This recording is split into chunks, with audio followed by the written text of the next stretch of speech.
So let's see how we can introduce non-linearities into our network, and that will try to resolve both these issues. The first one is like, if you have multiple layers, then it will help you like in building a complex function. So that's one motivation why you should have like multiple layers in your network. Okay, so let's now try to understand how these non-linearities can be introduced. And an easy way to is like use activation functions.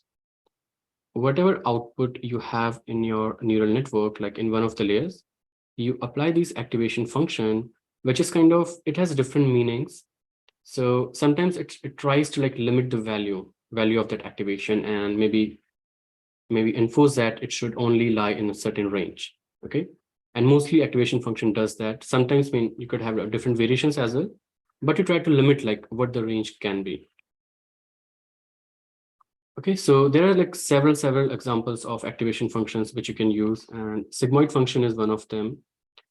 So if you look at the equation of sigmoid function, it will look something like this. All right, so it's 1 over this 1 plus exponent of negative of whatever input value you have. And the idea of sigmoid function is whatever value your function can have, it will always limit the value between 0 and 1. Okay, so the output will always be in this range. And it's very useful actually in, when you train your neural networks. If you want to limit the value between 0 and 1, it has a lot of like other significance as well. But let's try to understand like what's happening here.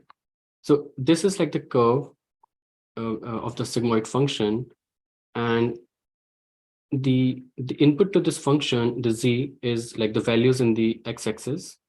Okay, so z is your x-axis, and you can see if you put a value of 0 here, you will roughly get 0.5. And if you increase the value is going to increase.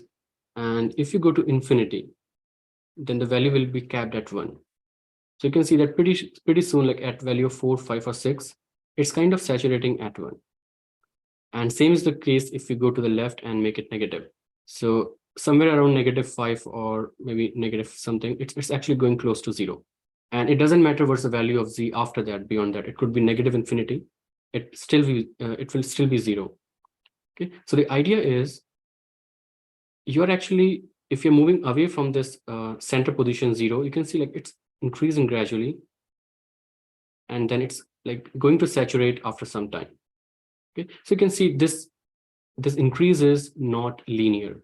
A linear increase will be like a straight line, right? So this is kind of a non-linear transformation. Initially it's increasing like rapidly, then it's actually saturating. And similarly, when you're actually decreasing the value, it's actually going down rapidly, but then again saturating at 0. So this non-linearity is introduced when you pass your activations through this activation function.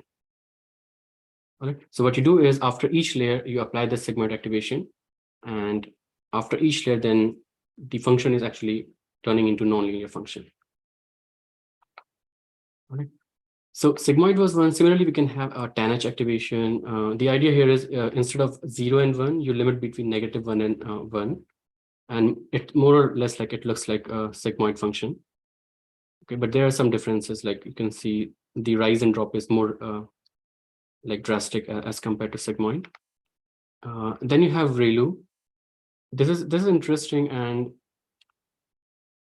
you can see like if the value of your activation is or the output of your neuron is positive, what this says is you just keep that value, and that could be infinity as well, right? So you can see like you don't have non-linearity when the value is positive. You just keep that value, so that's linear. But the interesting part is if the value is negative, then you will clip that value to 0. So you won't consider any value which is negative. You will just make it to 0. And that actually is introducing non-linearity in your network. Right?